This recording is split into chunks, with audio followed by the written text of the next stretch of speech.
This podcast is sponsored by ebookit.com, self-publishing solutions for the independent author and small press. Visit us today at ebookit.com. Hello and welcome to the Toastmasters podcast, the official podcast of Toastmasters International.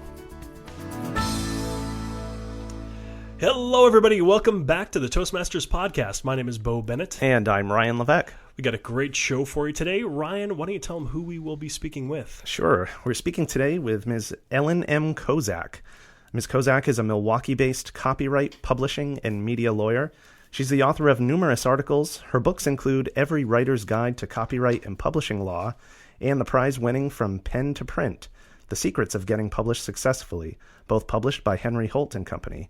And most recently, the Everything U.S. Constitution book from Adams Media. And Ms. Kozak has also written an article in the Toastmasters magazine entitled Copyright in the Internet Age. Ellen Kozak, welcome to the Toastmasters podcast. Welcome, Ellen. It's a pleasure to be with you. Great to have you with us, Ellen. Now, some of our listeners may be thinking, copyright, why is this topic of interest or even being discussed on the Toastmasters podcast? So to maybe give us a little context, could you please give us some thoughts on why Toastmasters should be concerned about copyright? Well, I think the evolution of how things, speaking is conducted nowadays, there's almost nothing that you can say that doesn't wind up preserved forever on the internet. So if you're going to borrow from someone else, it's going to show up. And the things that you might have said off the cuff in a private or a small conversation before are very likely to be recorded by someone with a telephone and or with one of those phone cameras, and all of a sudden there you are on YouTube. Yeah. I never thought of that. Dangerous thing, the internet. Mm-hmm. Right. It can be, but if you're quoting from someone without acknowledging where you got your quote, or without permission, or if you're using pictures or anything else without the permission of the author, you could get into trouble because something that you would never have gotten caught at before, you can get caught at very easily now. Right. I wonder if somebody records you out of context. That is, if they just record the part where you actually are quoting from, but they didn't record the part before when you said, this is a quote from, would you still get in trouble? Or is that kind of a strange loophole? Well, you could be. Everything is relative, obviously. But I think the other thing is there's a great deal of ignorance out there. And I remember when Timothy McVeigh died, and he used a quote from the poem Invictus, and people were giving him credit for having written it, which for heaven's sakes he didn't. It was Franklin Delano Roosevelt's favorite poem. Right. Interesting. Yeah.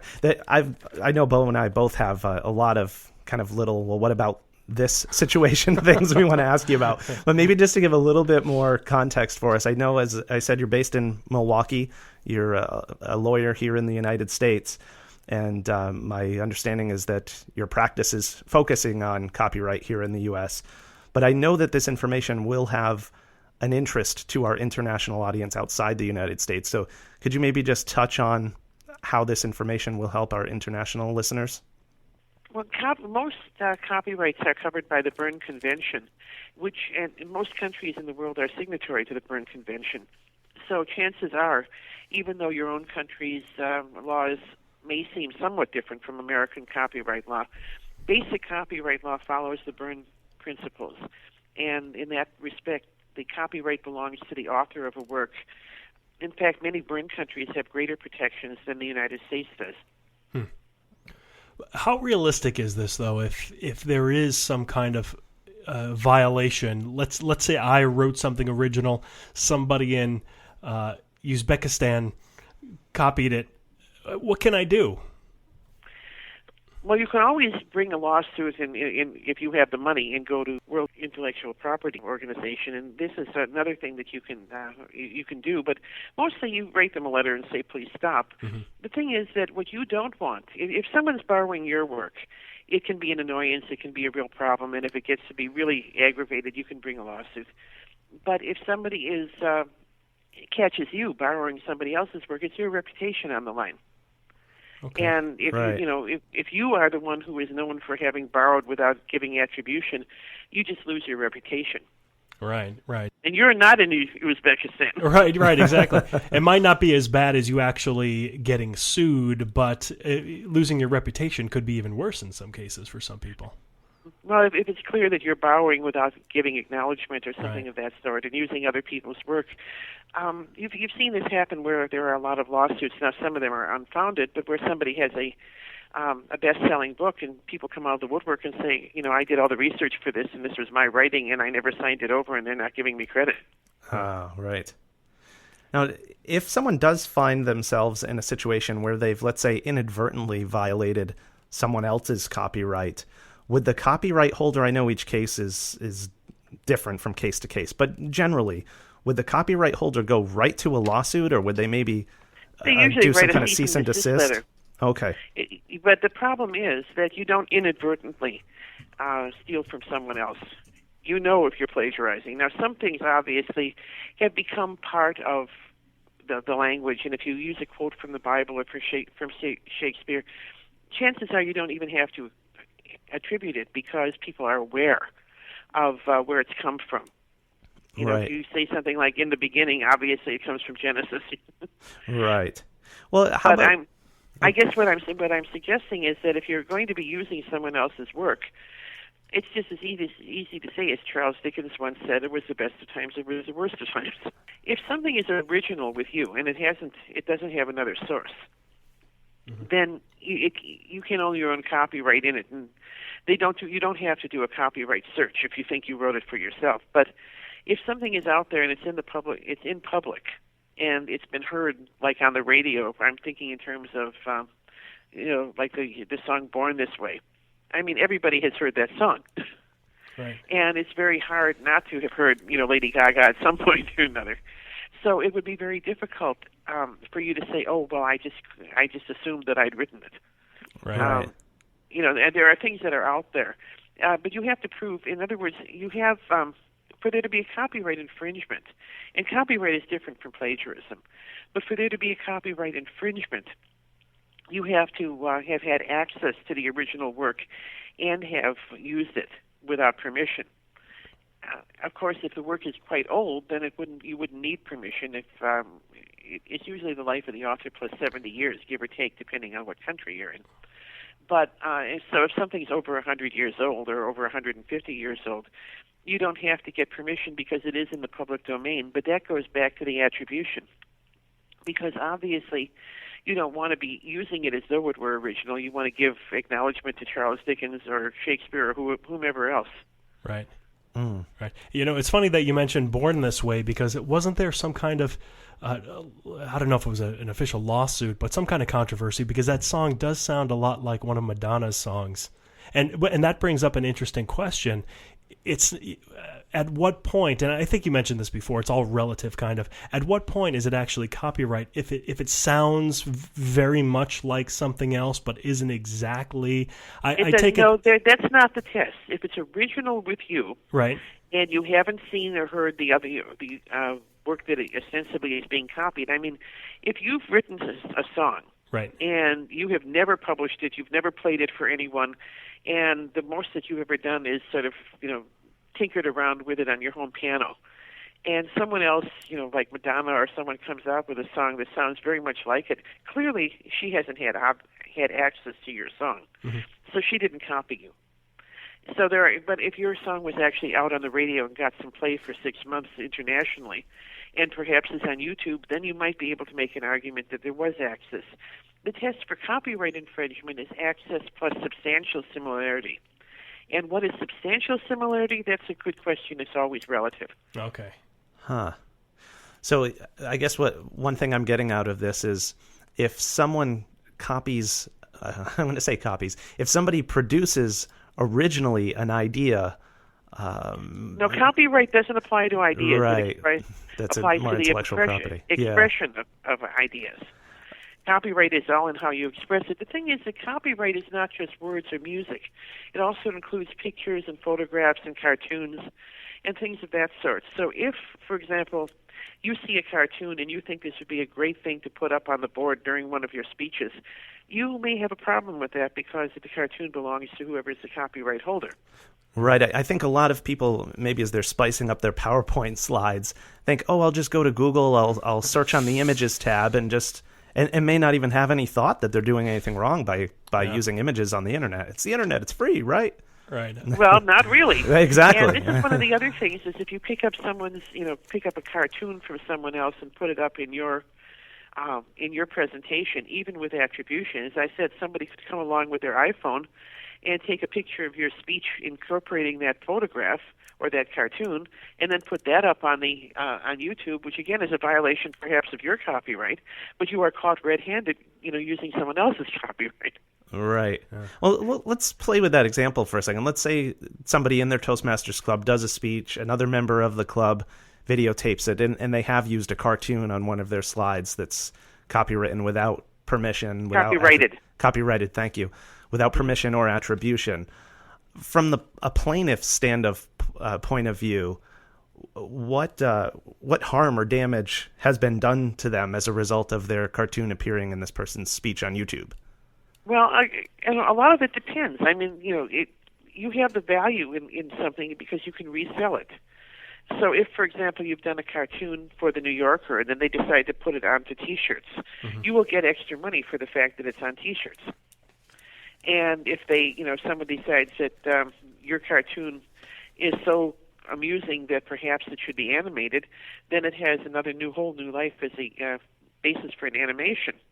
So if someone else is sort of, piggybacking on that and using your character or your cartoon creation, it becomes a monetary damage. You're losing money. Perhaps they're using it in a context you wouldn't use it.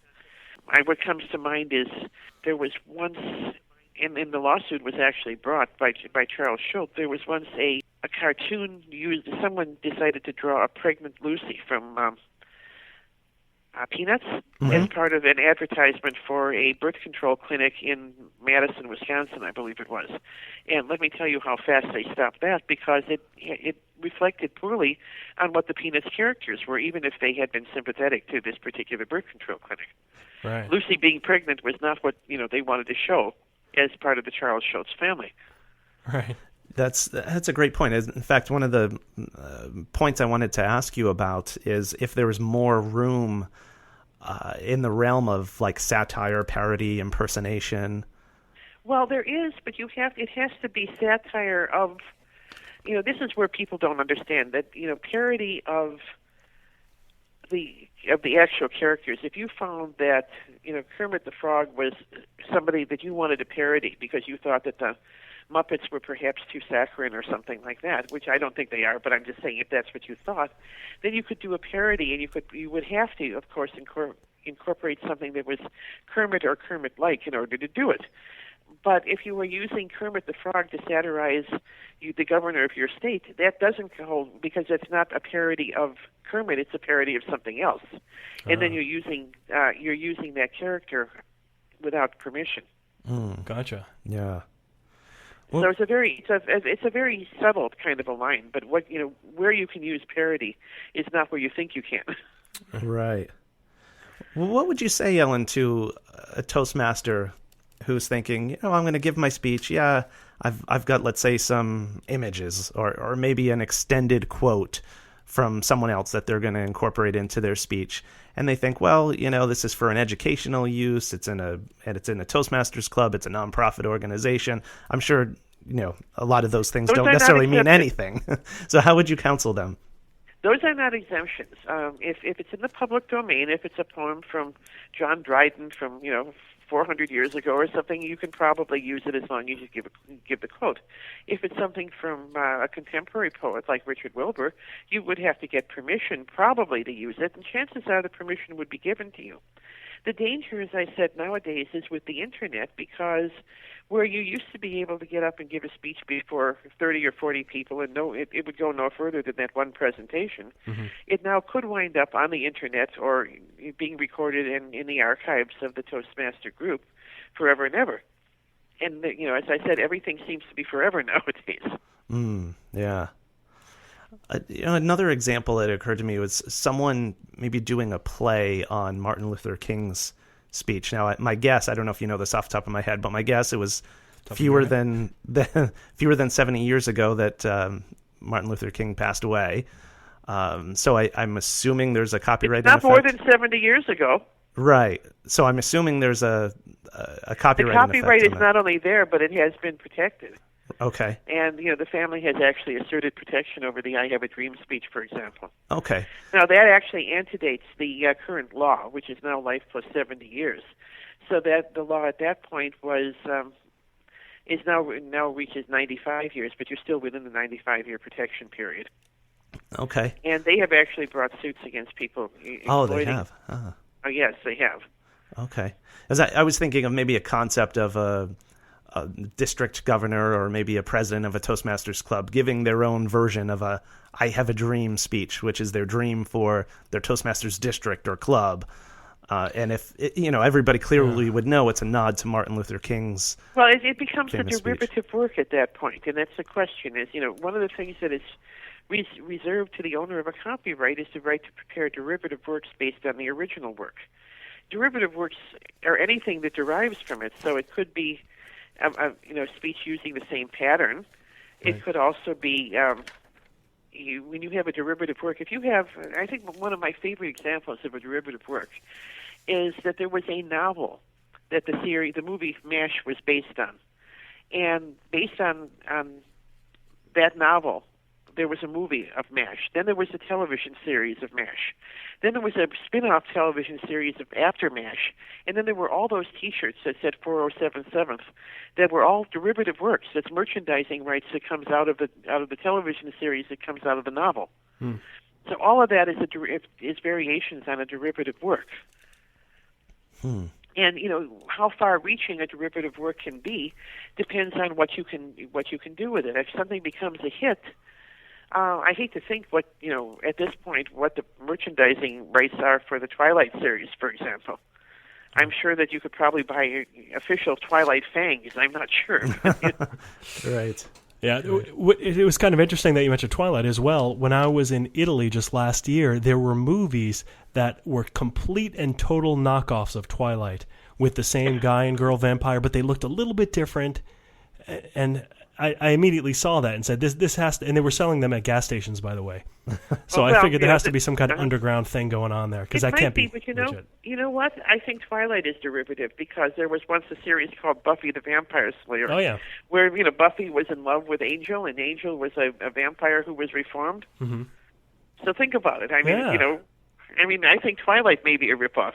Right, so it all comes down to having a good lawyer and to being able to argue it, right? Your point of view. If you're different enough, right? So there are certain things that become what are known as Santa Faire. In other words, all cowboys wear spurs on their boots.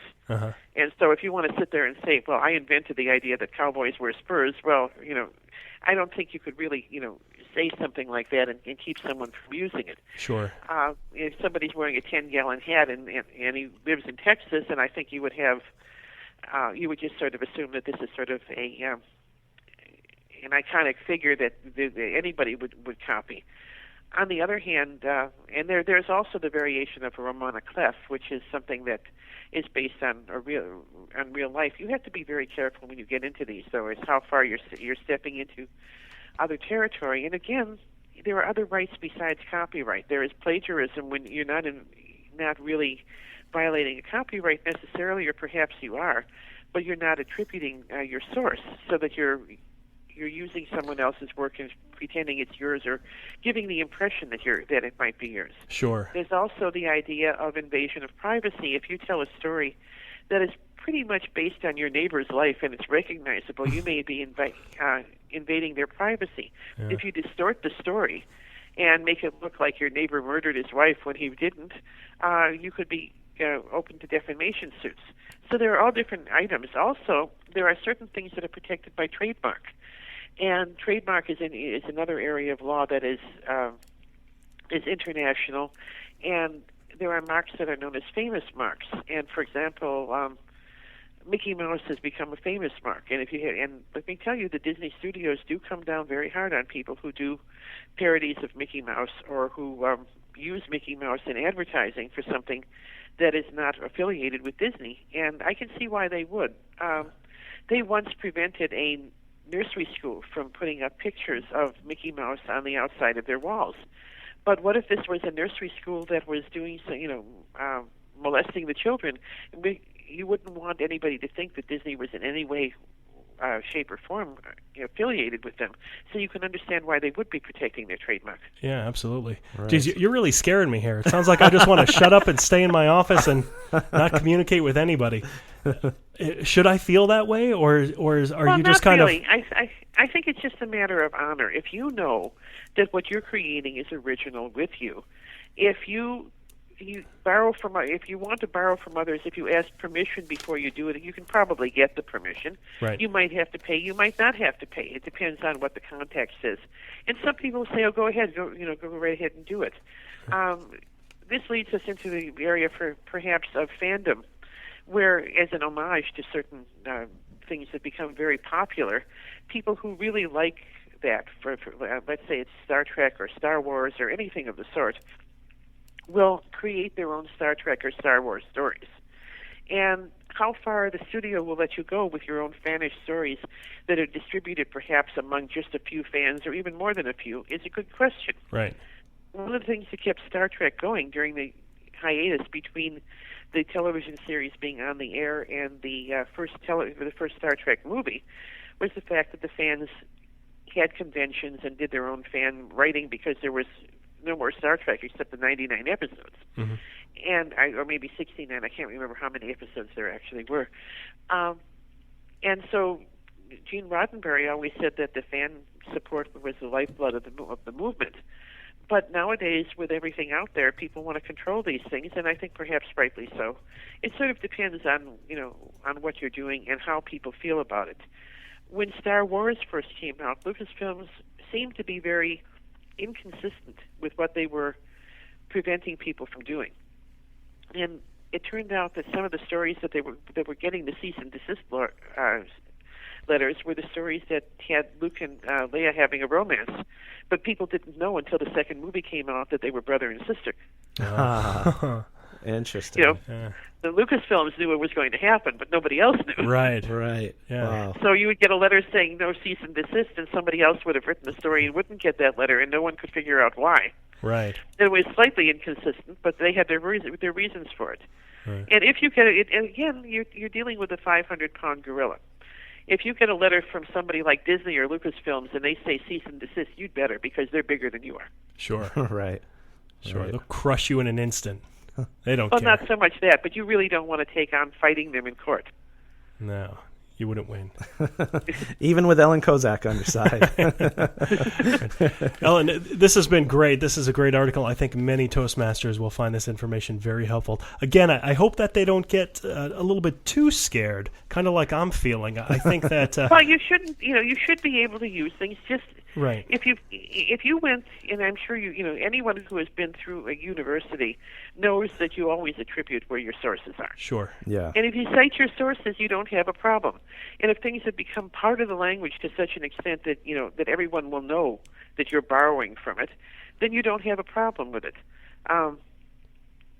So it really isn't a problem. Where you have your problems is when you upload a bunch of photographs or cartoons to illustrate something for yourself, when you're incorporating someone else's work, when you're writing an outgrowth of someone else's, it should have been their right to control the derivative work, whether it's created or not.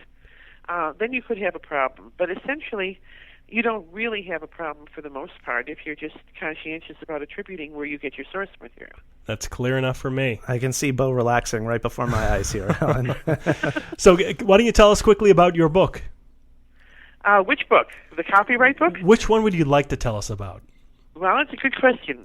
The copyright book is out of print right now. I'm thinking of bringing it back, but Okay.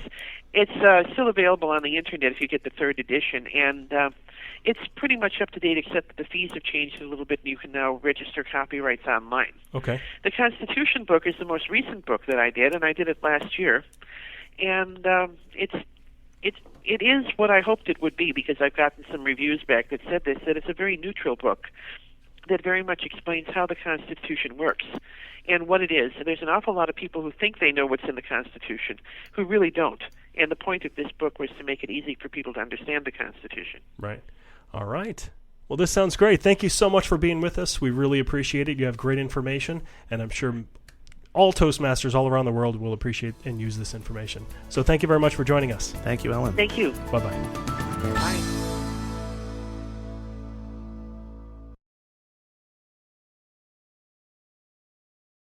Isn't it about time you published that book you've been thinking about? We can help with that. At ebookit.com, we've been providing authors and small presses with ebook publishing services since 2010. Visit us today at ebookit.com and let us know how we can help you.